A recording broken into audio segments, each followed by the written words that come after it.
करोड़ों मखलूक यानी करोड़ों इस कदर कीड़े मकोड़े हशरातुल अर्द हैं कि जो हमारे पांव के नीचे कुचले चले जाते हैं, वो भी अल्लाह ने उसको पैदा किया। जैसे चूंटी है, मगरमच्छ है, मछली है, शेर है, दरिंदा है, भालू है, ये दरिंदे परिंदे, ये सब सांप है, छुछंदर है, कुत्ते हैं, बंदर हैं, ये सबको अल्लाह ने पैदा किया। अगर अल्लाह चाहता तो मुझको और आपको सबों को सांप पैदा कर देता, तो हम क्या कर सकते थे? जिस तरह अल्लाह ने सांप पैदा किया और मुझको इंसान बनाया, तो मेरे बाप दादा ने अल्लाह पे कोई एहसान नहीं किया था कि उस एहसान का बदला चुकाने के लिए अल्लाह ने हमको इंसान बना दिया। अल्लाह पे कोई एहसान कर ही क्या सकता है? इंसान तो कमजोरी का पुतला है। एक नापाक कतरे से ये इंसान पैदा हुआ है। माँ और बाप आपस में मुलाकात करते हैं, एक नापाक कतरा शिकम में जाता है, उसी में फरिश्ते नाक नक्शे की तामीर करते हैं। माँ का माहवारी खून रोक कर मेरी ग़िज़ा माँ के पेट में बनती है। फिर पैदा होने का जब टाइम आता है तो माँ की शर्मगाह से मैं दुनिया में कदम रखता हूँ, आंख खोलता हूँ। बताएं कितनी बुनियाद मेरी कमजोर है।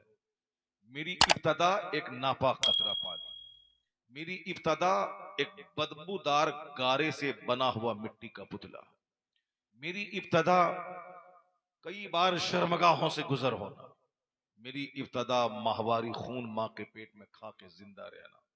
कुरान शरीफ में कई जगहों पे इस तरह के मजमून बयान हुए हैं कि हमने इंसान को बजती हुई मिट्टी से पैदा किया। वलक़द खलक़नल इंसाना मिन सुलालतिन मिन तीन। हमने बजती हुई यानी मिट्टी को जब गोंधा जाता है और उसको सूखने के लिए छोड़ दिया जाता है तो वह मिट्टी बजने लगती है सूख कर।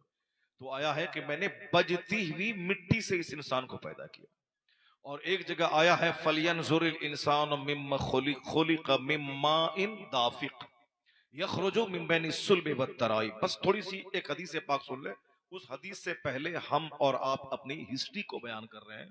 कुरान शरीफ में हमारी जो असलियत, हमारी जो रियलिटी, हमारा जो फैक्ट बयान किया गया है, उसी को मैं इन दो तीन आयतों की रोशनी में समझना चाहता हूँ।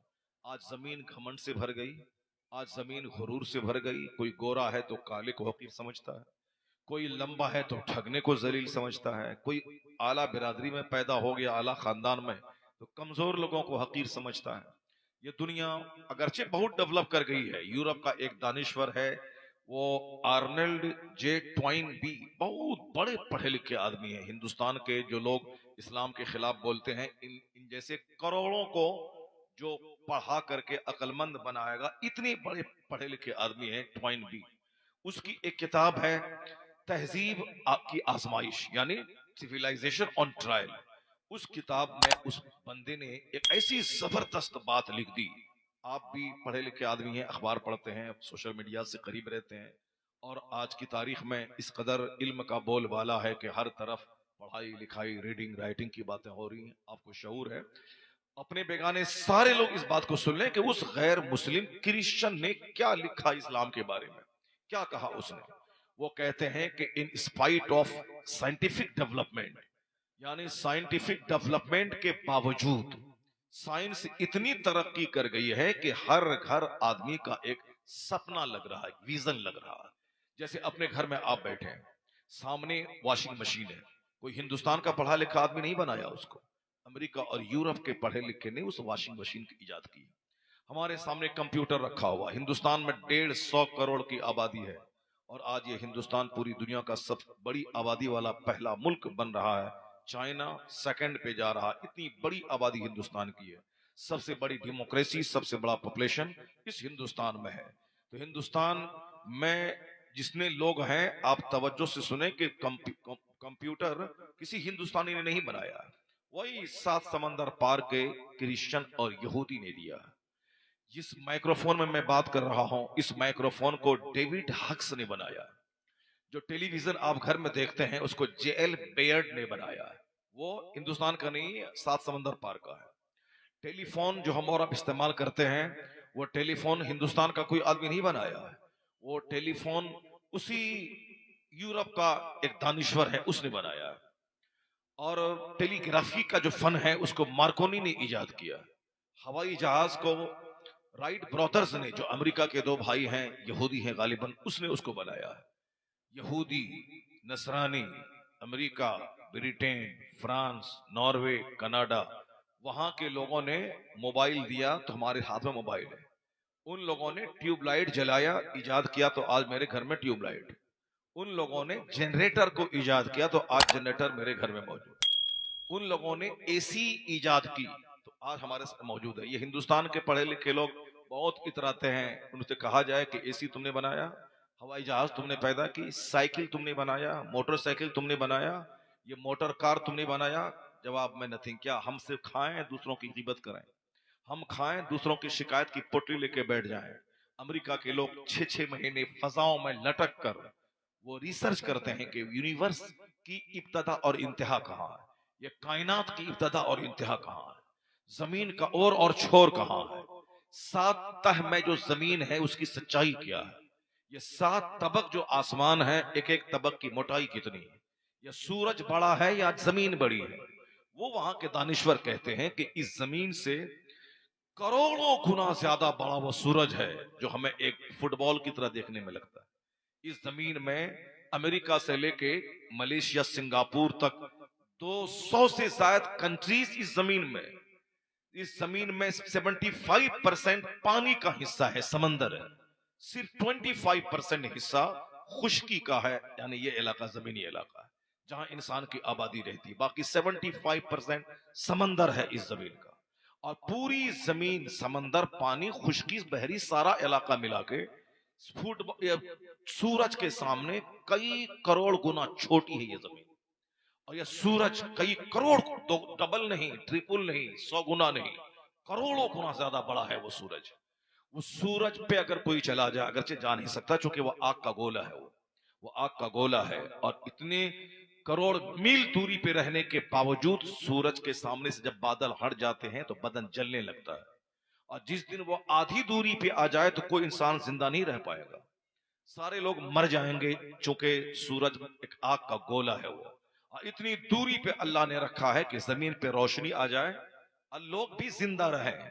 इसलिए हजार गर्मी होती है, हम लोग मरते नहीं है, जलते नहीं है, क्योंकि सूरज एक बैलेंस लिए हुआ है। वहां से थोड़ा सा भी नीचे आ गया सूरज तो सारे लोग जलकर राख हो जाए। और ये अल्लाह ने इस जमीन को रहने के काबिल बनाया।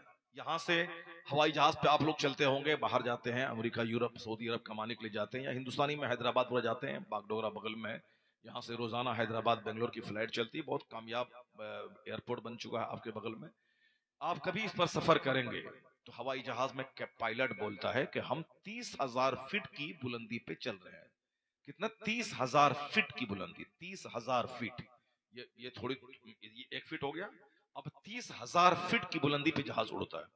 अब वो क्या कहते हैं कि 30,000 फीट की बुलंदी पे जो जहाज का बाहर का टेम्परेचर है, यानी जहां जहाज उड़ता है उसके बाहर का जो टेम्परेचर है वो -40 डिग्री है। -40 डिग्री।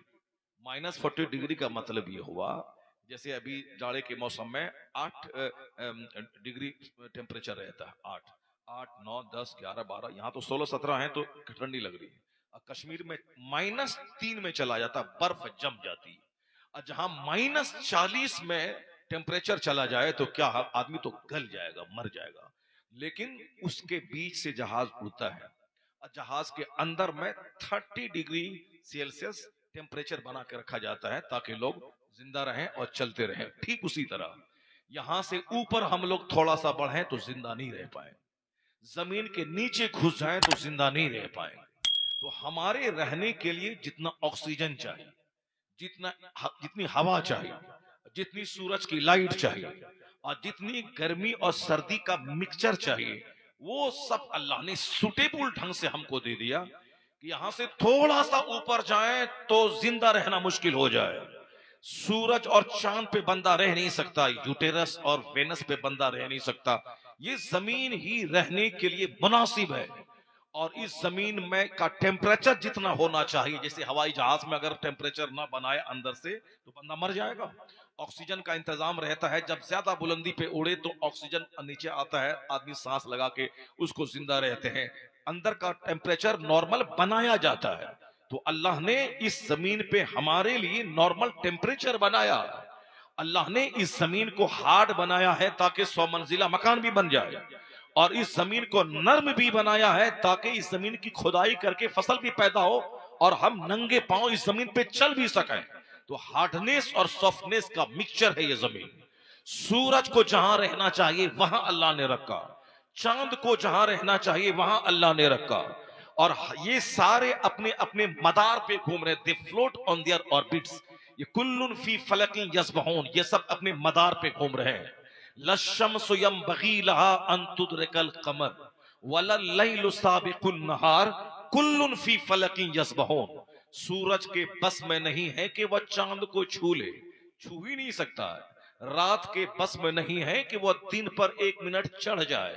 जो रात के लिए फिक्सेड टाइम है, जैसे 6:18 में दिन निकलना है, रात का खत्म होना है, उससे 1 सेकंड आगे नहीं जा सकता। साल के 360 दिन में सूरज के मदार तय है।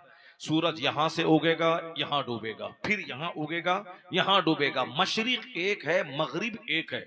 मशरिक मने ईस्ट, मगरिब मने वेस्ट। मशरिक मने सूरज के उगने की जगह, मगरिब का माना सूरज के डूबने की जगह। मगर कुरान शरीफ में आया है रब्बुल मशारिक वल मगारिब, कई मशरिक और कई मगरिब। क्या मतलब? पूरब तो एक ही है, पश्चिम तो एक ही है, अब कई पूरब कहाँ है? लेकिन वह सूरज के उगने की जो जगह है, जाड़े के मौसम में सूरज कहाँ उगता है? इस तरफ उग रहा है।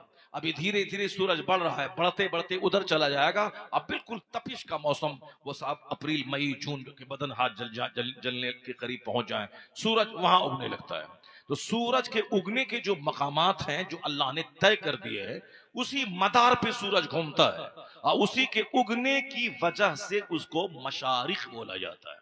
यानी एक जगह से नहीं, कई जगहों से सूरज निकलता है। उसी तरह डूबने का मकाम भी उसका अलग अलग है, पहले वहां, उसके बाद यहां, उसके बाद यहां, उसके बाद यहां सूरज डूब रहा है। तो 1 इंच सूरज अपनी जगह से हट नहीं सकता, जो उसके लिए मदार तय कर दिया गया। अब आप सोचें कि अल्लाह ने किस कदर हुस्ने तरतीब के साथ हमारे जिंदा रहने के लिए जमीन, हमारे जिंदा रहने के लिए आसमान, हमारे जिंदा रहने के लिए सूरज, हमारे जिंदा रहने के लिए चांद, हमारे जिंदा रहने के लिए सितारे, हमारे जिंदा रहने के लिए दरख्त, और दरख्त के पत्तों के जरिए ऑक्सीजन।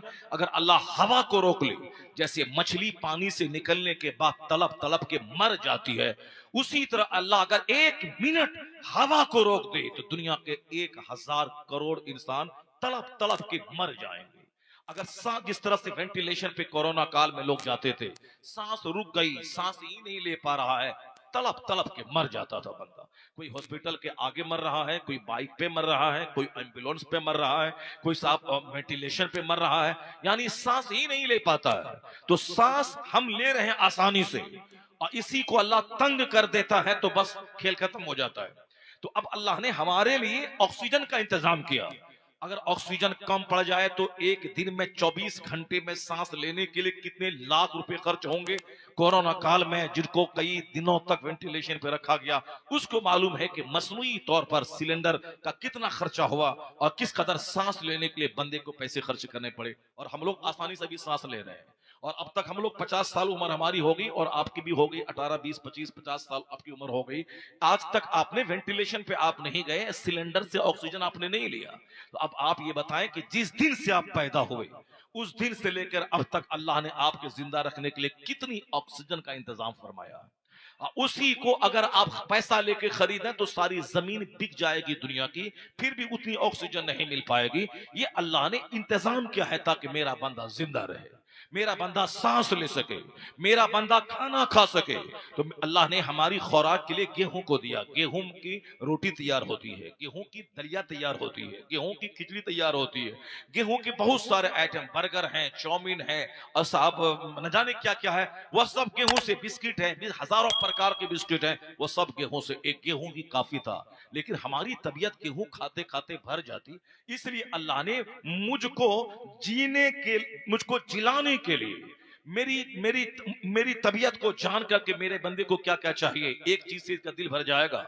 इसलिए अल्लाह ने हजार कीमती चीज है, रोटी गेहूं, मगर अल्लाह ने उसका एक दूसरा अल्टरनेट चावल दे दिया, ताकि कभी चावल खाओ कभी गेहूं खाओ, ताकि एक चीज से दिल भर ना जाए। अब चावल के सैकड़ों आइटम है, चावल की इडली बनती है, चावल का डोसा बनता है, चावल की रोटी बनती है, चावल की सूजी तैयार होती है, चावल का पुलाव बनता है, चावल की बिरयानी बनती है, चावल के हजारों आइटम बनते हैं। तो चावल और गेहूं काफी था, मगर हमको चावल रोटी के साथ दाल चाहिए, बस एक मसूर की दाल काफी थी।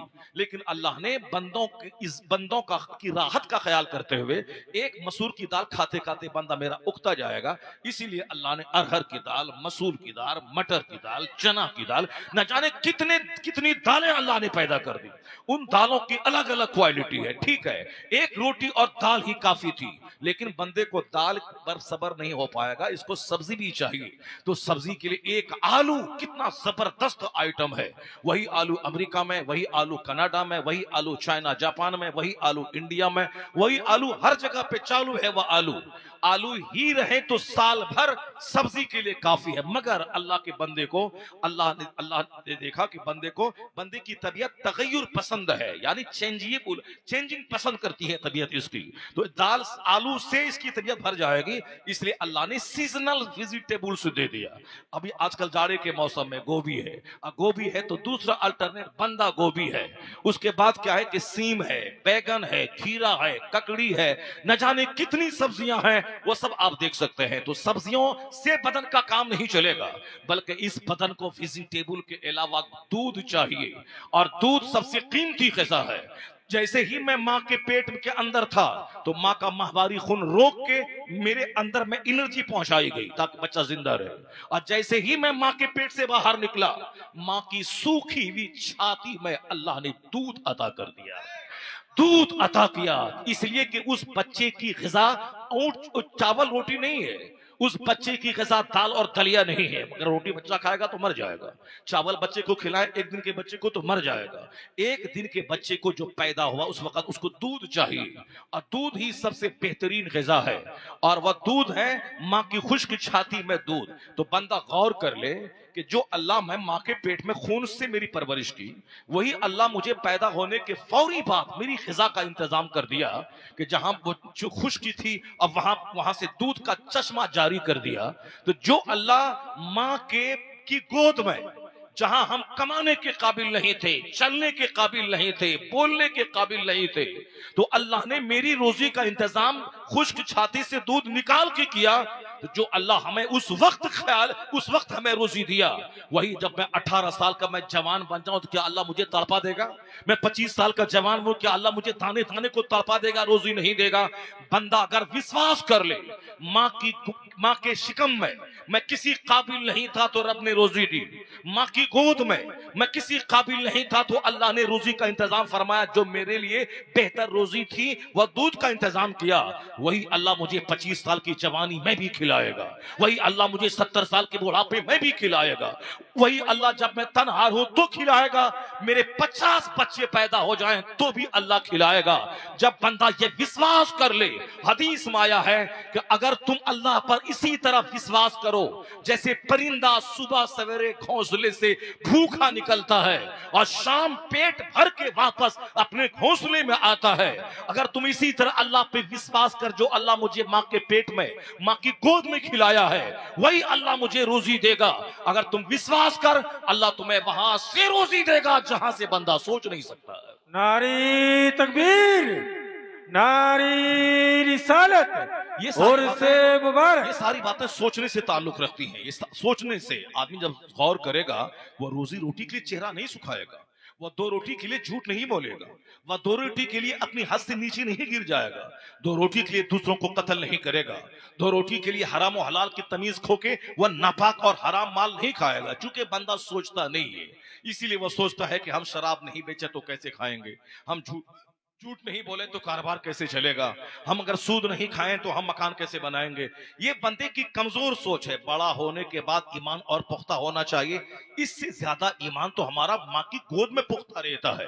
मैं भूखा रहता हूं, अल्लाह मेरी रोजी का इंतजाम फरमाता है। अब जरा गौर से सुनिए, 2 साल तक बच्चे के लिए माँ का दूध ये विटामिन और प्रोटीन का जबरदस्त भंडार रखता है।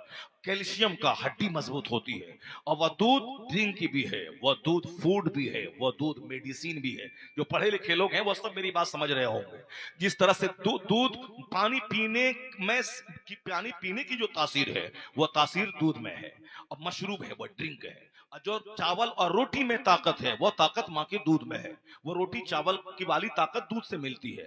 और फिर बीमारी से बचने के लिए जो हमें इम्यूनिटी पावर चाहिए, क्षमता चाहिए, वो इम्यूनिटी पावर भी दूध देता है। इसलिए डब्बे वाला बच्चा अक्सर पिलपिला होता है। और जो बच्चा 2 साल तक कंप्लीट माँ का भरपूर दूध पीता है वह 90 साल के बुढ़ापे तक उस दूध का असर रहता है।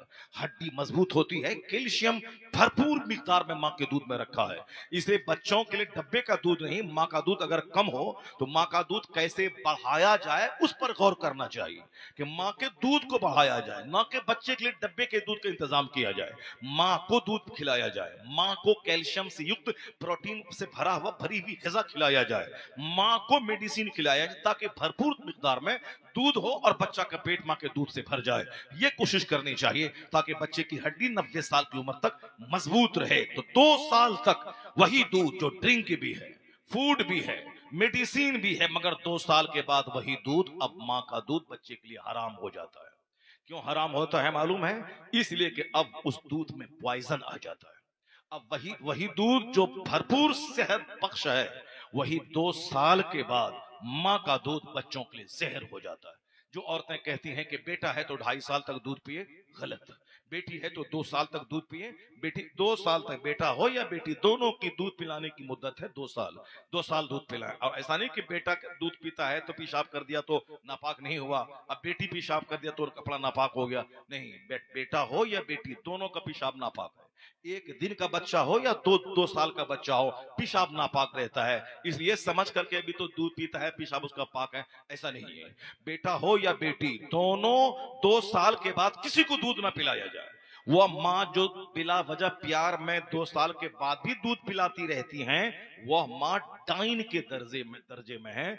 जो माँ अपने बच्चे की सेहत के दुश्मन है वो। क्योंकि अब वो माँ का दूध बच्चे के लिए जहर है। अगर बच्चा पिलपिला हो जाए, सूखा का मरीज हो जाए, उसका लीवर डैमेज हो जाए, बच्चा की सेहत खराब हो जाए, तो इसका जिम्मेदार वो माँ है जो 2 साल के बाद भी बच्चे को दूध पिलाती रही बिला वजह। वो प्यार नहीं, वो दुश्मनी है। वो बच्चों की जिंदगी के साथ खिलवाड़ करना है। बहुत सारे गांव देहात की औरतें जो पढ़ी लिखी नहीं होती हैं, वो बच्चा जिद कर रहा है, रो रहा है, रात में रो रहा है, क्या करें, नहीं मान रहा, चलो दूध पिला दिया। ऐसा नहीं है। बच्चे को दूध छुड़वाने की तरकीब 2 महीना पहले से करवाए। जैसे हमारी माँ बहन बेटियां पहले से करवाती थी हमारी माँ, यानी अब उसको मैके छोड़ देना है, नानी के पास बच्चे को छोड़ देना है ताकि बच्चा माँ से अलग रहने का आदी हो जाए 2 साल से 1 महीना पहले। या फिर वो कोई मेडिसिन का इस्तेमाल कर लेती हैं जिससे कि दूध में थोड़ी सी करवाहट आ जाती है। या फिर बच्चा उसकी तरफ माइल नहीं होता, कोई न कोई मैनेज करना पड़ेगा। 2 साल से ज्यादा वह दूध जहर है।